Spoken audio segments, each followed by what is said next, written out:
오늘은 몇 년 된 성탄입니까? 2025년. 여러분 12월 25일은 예수님이 태어난 날이 아닙니다.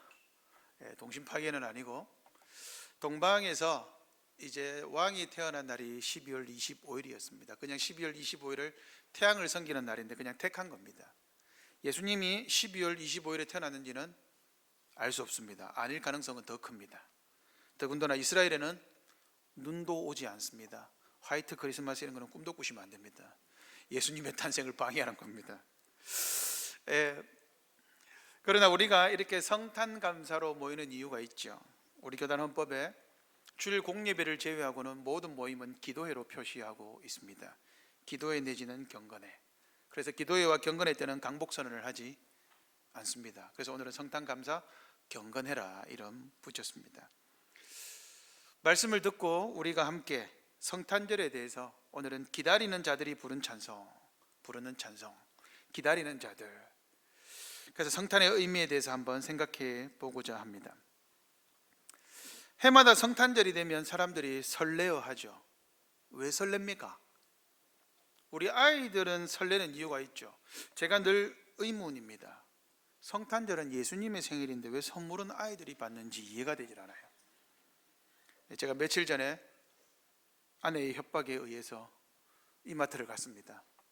아이들 선물을 사야 된답니다. 그래서 제가 그랬습니다. 예수님 생일인데 왜 애들 선물을 사? 내 거는 그러면 하다가 맞을 뻔했습니다. 여러분은 이해가 되세요? 성탄절인데 왜 선물은 아이들이 받아야 될까요? 자기들이 주인공도 아니면서. 기쁨이 아이들에게까지 넘쳐나기 때문에 그렇죠.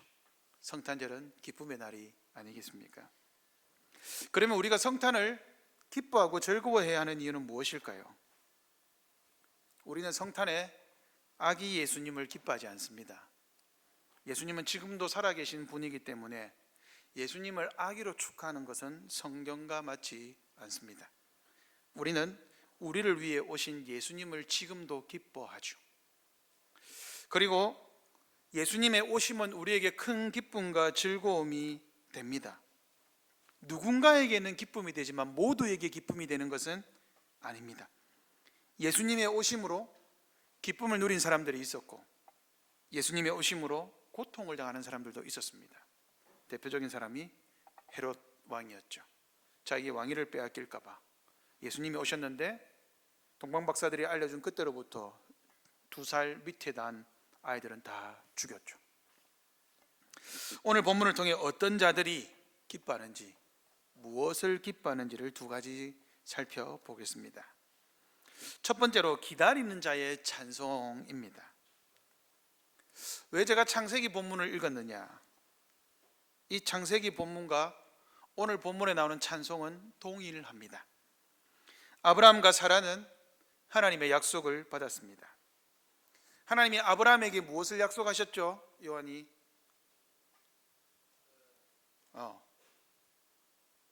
세 가지 땅,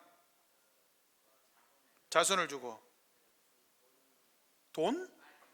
네 마음에 돈이 가득하구나. 야. 복을 준다고 약속했죠. 그러면 아브라함과 사라에게 이 하나님의 세 가지 복은 언제 이루어졌습니까? 아브라함과 사라가 여러분 참으로 대단한 게 그들은 사라 생전에 약속의 시련을 보지 못했습니다. 아브라함과 사라에게 하신 하나님의 약속은 그들의 때에 이루어지는 것이 아니었습니다. 다만 약속의 시련을 믿음으로 기다리고 믿고 기다리고 이삭을 통해서는 맛만 봤습니다. 아브라함과 사라에게 하나님이 하신 약속이 자손이 무엇입니까? 하늘의 별과 같이 많게 해주겠다 했습니다. 그죠? 창세기 15장에 보시면 14장에도 그렇고 하나님이 약속하시면서 아브라함과 사라에게, 특별히는 아브라함이죠. 하늘을 봐라. 별이 보이냐? 몇 개고 세어봐라. 저걸 어찌 셉니까? 이러니까 네 자손이 그와 같을 것이다. 땅의 티끌을 봐라. 셀 수 있나? 저걸 어찌 셉니까? 그래, 네 자손이 그와 같을 것이다. 여러분, 아브라함이 정상이라면 뭐라고 해야 됩니까? 당신은 제가 보니 신이 아닙니다. 이 맛이 같군요. 떠나야 정상 아닙니까? 왜냐하면 그런데 아브라함은 사라는 이삭을 낳았을 때 그 약속을 온전히 받아들였습니다. 하나님이 복이 되겠다 하셨습니다. 가나안 땅을 주겠다 하셨습니다. 자손을 많게 하겠다 하셨습니다. 그러나 아브라함은 이 중에 만족할 만큼 받은 것이 단 하나도 없습니다. 성경은 이삭이 출생함으로 아브라함이 모든 복이 다 이루어진 것처럼 이야기를 합니다. 이것이 비밀입니다. 이것이 왜 비밀일까요? 아브라함과 사라는 이삭을 줌을 통해서 그렇지, 하나님의 약속이 이처럼 이루어지겠구나 하고 믿었습니다. 과거를 믿은 것이 아니라, 현재를 믿은 것이 아니라 미래를 믿었습니다. 하나님이 이삭을 주심을 통하여서 아브라함은 자신의 자손이 하늘의 별과 같이 많게 될 것을 보지 못했으나 믿었습니다. 부창부수라고 하죠. 사라는 아브라함의 믿음에 동조했습니다. 이삭이 태어나자 듣는 자가 다 나와 함께 웃을 것이다 라고 하나님의 복을 너희들도 받아라 하고 찬송으로 남겼습니다. 아브라함과 사라는 그 이삭이라는 한 명이었지만 하나님의 약속이 실현되는 과정 속에서 이삭을 통해서 온전히 미래에 일어날 모든 일을 다 믿었습니다. 이것이 구약 성도들이 가지고 있는 믿음의 정체입니다. 오실 예수님을 믿었다는 말이 바로 이와 같습니다. 아브라함과 사라는 예수님을 보지 못하였으나 하나님의 약속을 받고 이삭을 출생함을 통해 예수님이 이루실 약속을 이미 맛보았습니다. 예수님 오시기 전에. 사라는 이삭을 낳고 이것을 찬송으로 연결했습니다. 듣는 자가 다 나와 함께 웃으리로다. 하나님의 복음이 들리는 곳마다 나와 함께 웃을 것이다. 그 복음의 정체를 들은 사람이 있습니다. 오늘 본문에 1장 45절을 한번 보시죠. 누가복음 1장 45절 같이 읽겠습니다. 시작. 앞에 있습니다. 시작.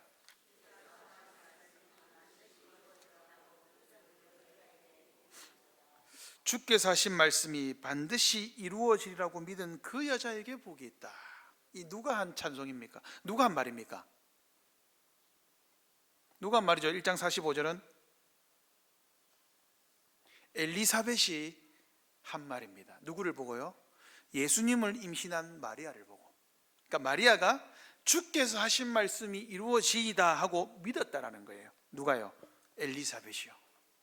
그러자 마리아가 엘리사벳의 이 화답을 받아서 찬송합니다. 그게 46절부터죠. 마리아가 이르되 내 영혼이 주를 찬양한다. 마리아가 찬양을 합니다. 무엇을 찬양합니까? 내 마음이 하나님 내 구주를 기뻐하였음은 그의 여종의 비천함을 돌보셨습니다. 보라 이제 후로는 만세의 날을 복이 있다 일컬으리로다. 이게 무슨 말입니까? 마리아가 지금 왜 찬송하죠? 아기 예수님을 임신했기 때문에 찬송합니까? 찬송할 거리가 아니죠. 처녀가 찬송하다니요. 돌 맞아 죽을 수도 있는데. 그렇지 않습니까? 마리아는 지금 임신한 것을 찬송한 게 아닙니다. 마리아의 찬송은 무엇을 찬송하느냐? 54절, 55절입니다. 마리아의 찬송의 끝부분입니다. 보십시오. 같이 읽겠습니다. 54절, 55절 시작. 그 종 이스라엘을 도우사 긍휼히 여기시고 기억하시되 우리 조상에게 말씀하신 것과 같이 아브라함과 그 자손에게 영원히 하시리로다. 아멘. 마리아는 무엇을 보았습니까? 마리아는 임신을 본 게 아닙니다. 마리아는 자기가 임신한 것이 누구인지 알았습니다. 누구였습니까? 마리아의 임신한 아기는 누구입니까? 예수님이죠. 예수님이라고 말하면 재미가 없잖아요. 마리아는 뭐라 그럽니까? 우리 조상 아브라함과 그 자손에게 하신 것이다라고 말하는 거예요. 마리아는 사라의 찬송을 알았습니다. 안 그랬으면 이 찬송을 절대 마리아는 할 수가 없어요. 마리아는 경건한 유대인이라는 것을 알 수가 있죠. 여인임에도 불구하고 하나님의 말씀을 읽고 묵상하며 기다렸습니다. 마리아가 보통 여인이 아닙니다. 우리 나이로 치면 승리 하영이 나이쯤 됩니다. 마리아가 그 나이 때 임신하고 저 나이 때 찬송하고 있는 거예요. 무엇을 찬송합니까? 이스라엘 도우다, 긍휼히 여기다, 기억하다. 누가요? 마리아 깨달은 거예요. 지금 내가 임신한 이 아기는 뭐다? 하나님이 이스라엘을 돕는 것이고 긍휼히 여긴 것이고 기억하신 것이다. 그리하여서 나에게 아기를 주셨다. 마리아는 아브라함에게 하여 주신 약속과 자신이 임신한 이 아기를 하나님의 말씀으로 연결하고 있습니다. 마리아는 왜 찬송했습니까? 기다렸기 때문에 찬송했습니다. 마리아가 이스라엘의 구원을 믿고 기다리지 않았다면 마리아는 절대로 자기가 임신해서 하나님이 나에게 기적을 베푸셨음을 노래할 수는 있지만 기적을 노래한 것이 아니라 마리아는 그 찬송을 구원과 관련해서 노래합니다. 하나님이 아브라함에게 주신 그 약속, 때가 되면 내가 너의 자손을 하늘의 별과 같이 많게 할 것이다. 이것을 마리아는 알았습니다. 이게 혈통인 이스라엘이 아니구나.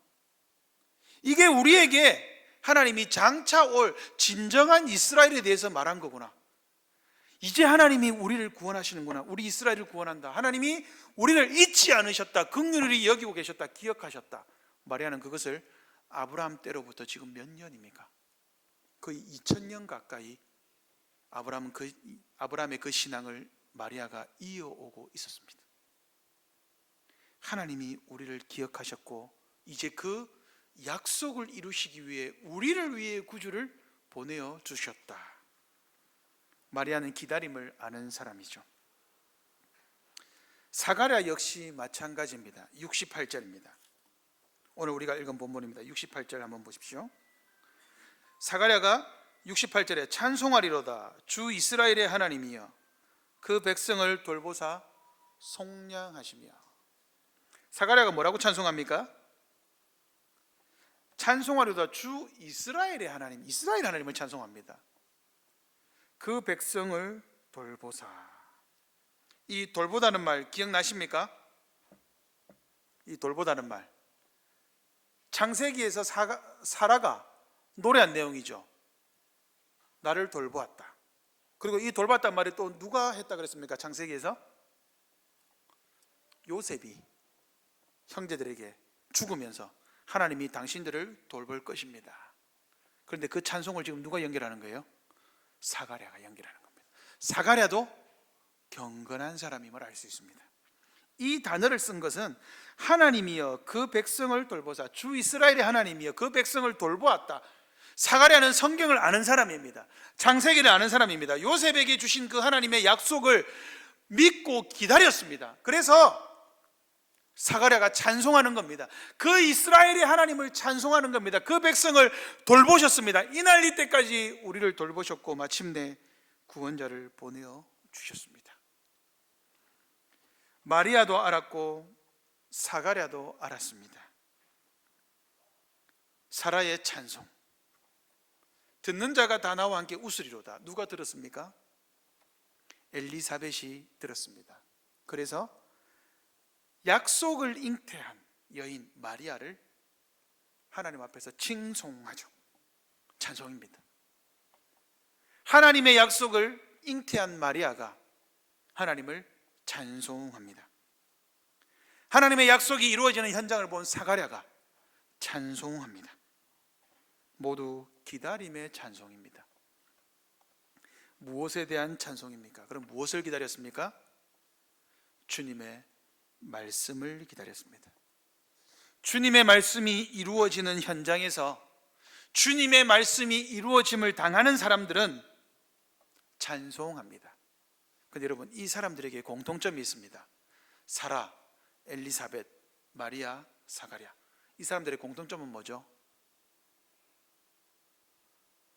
여러분, 이 사람들이 정말 대단한 게 예수님을 보지 못하고 찬송하고 있습니다. 이 사람들이 예수님을 아직 보지 못했습니다. 예수님이 장차 무슨 사역을 할지, 구원이 어떻게 될지 보지 못했습니다. 그러나 예수님이 아직 오지 않았음에도, 태어나지 않았음에도 사라는 오실 예수님을 찬송했고, 엘리사벳과 사가랴와 마리아는 곧 잉태해서 태어날 아기 예수님을 찬송했습니다. 그러나 동일하죠. 보지 못하고도 찬송했습니다. 하나님의 돌아보심을 찬송한 것이죠. 예수님이 이 땅에 오심을 기다렸던 사람들은 보지 못하고도 찬송하는 사람들입니다. 말씀이 이루어지는 것은 예수님이 우리에게 오는 것이죠. 아브라함은 이삭을 낳음으로 예수님의 오심을 바라보고 기다렸습니다. 요한복음 8장에 예수님이 아브라함은 나의 때 볼 것을 기다리다가 나를 보고 즐거워하였다라고 말합니다. 엘리사벳과 사가랴는 세례요한의 임신을 통해 예수님이 약속대로 오시는 분임을 알고 기다리고 찬송했습니다. 마리아는 예수님을 잉태함으로 하나님의 약속을 기다리며 찬송했습니다. 여전히 이루어지지 않았으나 말씀이 내 삶에서 하나 둘 이루어지는 것을 보고 앞으로 되어질 일을 의심하지 않았습니다. 아직 보지 못하였으나 본 것과 마찬가지죠. 그러한 사람들이 찬송하는 겁니다. 예수님이 오신 이후에 살아가는 우리의 찬송이 이들과 함께 부르는 찬송이어야 합니다. 오늘 우리가 부른 이 찬송은 사라와 엘리사벳과 마리아와 사가랴와 동일한 찬송입니다. 그러나 우리의 찬송은 더 깊어야 합니다. 왜 그렇습니까? 우리는 예수님을 보고 난 이후의 사람이기 때문입니다. 마리아와 사가랴와 엘리사벳과 사라는 오늘 우리를 부러워하며 찬송한 겁니다. 우리에게는 구원이 이루어졌죠. 그러면 우리의 찬송은 이보다 더 깊어야 되고 더 아름다워야 하고 더 힘이 있어야 합니다. 오늘 성탄을 맞이하여 참된 찬송을 올려드리는 여러분들 되시기를 바랍니다. 두 번째, 기다리는 자들의 찬송의 내용입니다. 이 무엇을 찬송했습니까? 이 사람들이. 여러분, 사라는 무엇을 찬송했습니까? 우리가 2주 전에 살펴본 대로 이삭의 출생을 통해 하나님의 약속이 이루어질 것을 찬송했습니다. 여러분, 사라는 언제 찬송했는 줄 아십니까? 여러분, 사라가 이삭을 낳고 찬송했습니까? 맞습니까? 이삭을 낳기 전에 찬송했습니까? 낳고 나서 찬송했습니까? 둘 다 아닙니다. 사라는 할례 후에 찬송했습니다. 우리로 치면 유아 세례 후에 찬송했습니다. 저 아이가 지금 울어줘서 너무 고맙습니다. 입 안 막으셔도 돼요. 저희 교회는 막지 않습니다. 아이들의 떠들물 용납합니다. 그죠? 저만 할 때 찬송했다고요, 사라가. 저 아이를 보며. 왜 그랬을까요? 세례받은 자의 마땅히 행할 바가 찬송입니다. 그러니 구원을 찬송한 것입니다. 마리아는 사라의 찬송을 이어받았습니다. 여러분, 마리아의 찬송을 잘 뜯어보시면 그 마리아의 찬송과 동일한 찬송이 구약에 딱 두 개입니다. 첫 번째는 사라의 찬송이고 또 하나는 누구의 찬송일까요? 우리 교회에 이 인물이 있습니다. 한나의 찬송입니다. 사무엘상 2장에 나오는 한나의 찬송이 마리아의 찬송과 동일합니다. 그것은 다음에 기회가 되면 살펴보겠습니다. 여러분, 마리아는요, 내가 예수님을 임신해서 찬송한다라고 말하지 않았습니다. 마리아는 그 요정의 비천함을 돌아보셨다라고 해서 찬송합니다. 마리아는 결혼하지 않았기에 불임이 아니죠. 자기가 불임이었다가 임신해서 찬송한 게 아닙니다. 마리아는 자신의 비천함을 돌보시는 하나님을 찬송한 겁니다. 그러면 여러분, 마리아가 가지고 있는 이 비천함은 뭘까요? 이 비천함이 무엇입니까? 빌립보서 3장 21절을 같이 읽겠습니다. 시작. 그는 만물을 자기에게 복종하게 하실 수 있는 자의 역사로.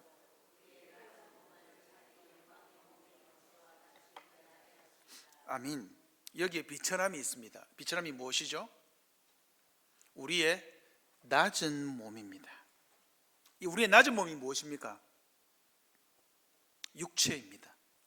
이 세상에 사는 게 낮은 몸이죠. 왜요? 썩어 없어지거든요. 그러면 영광의 몸은요, 예수님이 부활 이후에 입은 육신입니다. 부활함으로 다시 입은 육신, 그 육신은 썩지 아니하죠. 영광의 몸입니다. 성경에서 육은, 요한복음 6장에 의하면 육은 죽이는 것이요 영은 살리는 것이다 라고 말합니다. 우리가 왜 썩을 몸을 입었습니까? 아담과 하와의 타락 이후로 썩을 몸이 되었죠. 죄로 인함입니다. 마리아는 바로 이 부분을 노래한 겁니다. 마리아는 성경의 역사를 아는 사람입니다. 아브라함을 아니까 당연히 아담을 알 수밖에 없죠. 그리고 마리아는 자기의 그 썩어질 몸을 돌아보셨다는 것을 노래하는 겁니다. 하나님, 구원자가 진정으로 오셨습니다. 이제 나의 이 비천한 몸을 돌보시는군요. 마리아는 바로 이 부분을 노래했습니다. 이제 나는 살았다. 구원받았다. 나는 이제 예수 그리스도로 인하여서 영광의 몸이 될 것이다. 마리아는 영광의 몸이 무엇인지 모릅니다. 아직 예수님의 부활을 본 적이 없습니다. 그러나 노래할 수 있습니다. 왜요? 약속이 이루어졌거든요. 자기에게. 하나님이 와, 이제 내 몸을 돌보셨다. 우리의 비천함을 하나님이 해결하심을 찬송하는 겁니다. 사가랴의 찬송은 좀 더 놀랍습니다. 우리 68절 아까 읽었지만 같이 한번 읽어보겠습니다. 시작. 찬송하리로다 주 이스라엘의 하나님이여. 아멘. 사가랴는 무엇을 찬송했습니까? 여러분, 사가랴는 왜 찬송했습니까? 사가랴는 여러분 예수님 때문에 찬송한 게 아닙니다. 왜 그럴까요? 이 1장 67절 앞에 보십시오. 누구의 탄생입니까? 세례 요한의 탄생입니다. 지아들이랑 좀 이상하네. 사가랴의 아들 요한이 탄생했는데 그 다음에 찬송시를 찬송을 하는 거예요. 누구를 찬송합니까? 그러면 요한 때문에 찬송해야 되잖아요. 자기 아들은 없어요. 이름이 없어요. 75절 이후에 세례 요한에 대해서 나오긴 합니다. 그러나 사가랴의 찬송은 자기 아들 요한을 통해서 하나님을 찬송하는 겁니다. 이거 엄청 놀라운 찬송입니다. 왜 그럴까요? 사가랴는 세례 요한이 찬송, 여러분 세례 요한이 예언된 사람입니까? 아닙니까? 예언된 사람입니다. 언제요? 언제 예언되었죠? 말라기 예언되었습니다. 내가 엘리야를 보낼 거다라고 이야기하죠. 나중에 엘리야가 등장하는 여러분 엘리야의 특징은 뭡니까? 구약에서 낙타 트롯을 입고 띠를 띠었다. 세례 요한이 처음 등장할 때 잘 보십시오. 낙타 트롯을 입고 띠를 띠고 있습니다. 말라기에서 말하는 엘리야의 등장입니다. 엘리야가 등장하고 나면 그 이어서 예수 그리스도의 구원이 임합니다. 이걸 사가랴가 알고 있었습니다. 그래서 사가랴가 찬송하는 거예요. 내 아들이 탄생해서 기뻐서 탄생한 게 아닙니다. 하나님의 구원이 약속대로 착착 진행되는 걸 보고 와, 이제 곧 예수 그리스도가 우리의 죄를 해결하시겠구나. 사가랴는 세례 요한의 탄생을 보고 예수님의 탄생을 노래한 것이죠. 누가복음 1장이 굉장히 재미있습니다. 이게 사가랴는 요한의 출생을 노래하고 마리아는 예수님의 임신을 노래하고 사가랴는 세례 요한을 찬송하고 있는 것이 아니죠. 셋 다 찬송이 동일합니다. 예수 그리스도를 찬송하고 있습니다. 사가랴도 자기 아들 요한이 구원자가 아님을 알았습니다. 그러나 자기 아들 요한이 예수님 앞서 오는 엘리야임을 알았습니다. 요한이 출생했으니 이제 구속주가 오신다. 이제 우리에게 구원이 임하였도다. 이것을 찬송하죠. 그런데 찬송의 내용은 무엇일까요? 이 사람들이 찬송한 게 있습니다. 엘리사벳도 마찬가지고 마리아도 마찬가지고 사가랴도 마찬가지입니다. 무엇을 찬송했느냐? 속량을 찬송했습니다. 이 속량이라는 단어, 이 누가복음 오늘 본문에 나오는 이 속량과 나중에 제가 마지막에 이야기하겠지만 계시록에 나오는 속량이라는 단어가 다릅니다. 이 속량이라는 단어는 법적으로 구속되어 있는 상태, 감옥에 있는 상태를 말합니다. 우리의 육신의 감옥에 갇혀 있죠. 우리는 천국을 갈 수 없잖아요. 왜요? 죄와 사망 때문에. 근데 그것을 속량한다라고, 풀어준다라고 지금 사가랴가 노래하는 겁니다. 누가복음 2장 38절 같이 한번 읽어보겠습니다. 시작. 마침 이때에 나와서 하나님께 감사하고 예루살렘의 속량을 바라는 모든 사람에게 그에 대하여 말하니라. 아멘. 이것은 누가 노래한 겁니까? 여선지자 안나입니다. 80평생 가부로 살았습니다. 그런데 예수 그리스도의 성전에 방문함을 보고 안나가 예언했습니다. 이제 예루살렘의 속량을 바라는 모든 사람에게 하나님께 감사하라, 이렇게 말하는 겁니다. 예수 그리스도가 일으킬 일이 무엇입니까? 속량입니다.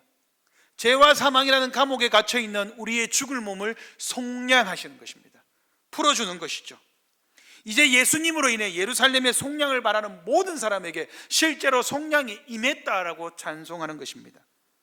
사가랴는 바로 이 속량을 알고 요한의 뒤를 이어 우리를 풀어주시는, 진정한 죄와 사망에서 우리를 풀어주시는 예수 그리스도를, 즉 이스라엘의 구원을 찬송했습니다. 누가복음 7장 16절입니다. 같이 읽겠습니다. 시작. 모든 사람이 두려워하며 하나님께 영광을 돌려 이르되 큰 선지자가 우리 가운데 일어나셨다 하고 또 하나님께서 자기 백성을 돌보셨다 하더라. 아멘. 이게 참 놀랍습니다. 예수님께서 가부의 아들을 살렸습니다. 예수님께서 가부의 아들이 죽었는데 살렸습니다. 그런데 이 사람들이 뭐라고 찬송합니까? 하나님께서 자기 백성을 돌보셨다. 이스라엘 백성들은 다 알았던 거예요. 예수님이 죽은 자를 일으키시는 것을 보고 이게 진정한 이스라엘의 속량이다. 하나님이 자기 백성을 돌보시는 것이다. 한 사람을 살렸는데 하나님을 찬송하는 것이죠. 그들은 메시아의 사역을 알았습니다. 이스라엘의 구원자가 오시면 어떠한 일이 일어날지를 알았습니다. 그러면서 그 예수님을 보고 찬송하는 것이죠. 그러므로 누가복음 7장 16절의 찬송도 하나님을 향한 진정한 찬송이 맞습니다. 히브리서 2장 6절입니다. 같이 읽겠습니다. 그러나 누구인가가 어디에서 증언하여 이르되 사람이 무엇이기에 주께서 그를 생각하시며 인자가 무엇이기에 주께서 그를 돌보시나이까. 아멘. 이 찬송이 시편 8편에 나와 있는 찬송입니다. 사가랴의 찬송과 똑같습니다. 여기에 속량이 있죠. 어디에 속량이 있습니까? 인자가 무엇이기에 주께서 그를 돌보십니까? 사람이 무엇이기에 주께서 그를 생각하십니까? 이게 자기 백성을 기억하고 돌보시는 사역입니다. 그러므로 시편 8편에서 다윗은 이스라엘의 속량을 이미 노래하고 있었습니다. 오실 예수 그리스도를 바라보며 다윗은 사가랴와 같은 찬송을, 동일한 찬송을 불렀습니다. 그러므로 성경은 예수 그리스도의 속량을 찬송하는 찬송의 책입니다. 우리는 성탄절로 모였습니다. 우리는 누구를 찬송합니까? 무엇을 찬송합니까? 우리는 예수 그리스도를 찬송하며 그리스도의 속량을 찬송합니다. 성탄절은 우리의 절기입니다. 세상 사람들에게 기쁨과 즐거움을 빼앗겨서는 안 되죠. 세상 사람들은 그 기쁨이 뭔지 모릅니다. 여자친구와 데이트하는 날입니까? 그런 날이 아니죠. 선물 주고받는 날입니까? 그런 날이 아니죠. 그리스도의 구속을 진정으로 찬송하는 날입니다. 아담과 하와 타락 이후로 세상을 구원하시기 위해 예수님이 이 땅에 오신 날이죠. 죄와 사망을 뚫고 예수님이 이 땅에 성육신하셨습니다. 그날에 우리는 하나님의 약속이 이미 2000년 전에 성취되었고 약속대로 구원자가 오셔서 우리를 위해 탄생하시고 죽으시고 부활하셨음을 압니다. 우리는 성경의 사람들과 다르게 구원이 성취된 시대에 살고 있습니다. 그러므로 여러분은 더 큰 찬송을 불러야 합니다. 여러분 찬송하고 있으십니까? 그리스도의 속량을 누리고 계십니까? 하나님의 속량을, 하나님의 구원을 즐기고 계십니까? 예수님이 오심으로 진정한 속량이 여러분에게 임했습니까? 왜 우리는 오늘 찬송해야 될까요? 찬송하지 않으면 천국에서 찬송하지 못하기 때문입니다. 계시록 5장 13절, 내가 또 들으니 하늘 위에와 땅 위에와 땅 아래와 바다 위에와 또 그 가운데 모든 피조물이 이르되 보좌에 앉으신 이와 어린 양에게 찬송과 존귀와 영광과 권능을 세세토록 돌릴지어다. 아멘. 누가 찬송합니까? 하늘 위, 땅 위, 땅 아래, 바다 위, 또 그 가운데 있는 모든 피조물이 누구를 찬송합니까? 구원하신 어린 양을 찬송합니다. 우리가 매주일 파송 찬송할 때 부르는 비전 찬송입니다. 그래서 제가 비전 찬송을 택한 겁니다. 예배 끝날 때 예배한 그대로 찬송하듯이 우리가 세상 가운데서 찬송하다가 다시 만납시다. 어디에서요? 천국에서요.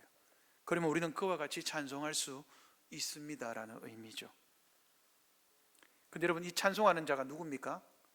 하늘 위. 하늘 위에 누가 있습니까? 누가 찬송합니까? 천사들이죠. 땅 위, 땅 아래 죽어 있는 자들, 모든 피조물들, 그리고 모든 피조물들이 하나님을 찬송합니다. 그것을 성경은 여러분 이 계시록 5장을 잘 읽어보면 누구냐? 14만 4천 명이 그 다음에 바로 나옵니다. 그래서 이 찬송을 받아서 계시록 14장 3절에 이렇게 노래합니다. 같이 읽겠습니다. 이것은 아주 중요합니다. 얼라들아, 너가 읽어야 된다. 너를 위해서 준비한 오늘 본문이다. 같이 읽겠습니다. 시작. 보좌 앞과 네 생물과 장로들 앞에서 새 노래를 부르니 땅에서 속량함을 받은 14만 4천 밖에는 능히 이 노래를 배울 자가 없더라. 아멘. 이 노래를 뭐 할 자가 없더라? 배울 자가 없더라. 왜 배워야 된다고 말할까요? 이게 교회의 사명입니다. 교회는 복음을 저기 뒤에 있는 영화로부터 이 아이들에게, 여러분 나이가 들면 안 배워도 됩니까? 배워야 됩니다. 모두가 배워야 됩니다. 무엇을요? 예수 그리스도 앞에서 부를 그 찬송을 배우지 못하면 찬송할 수 없습니다.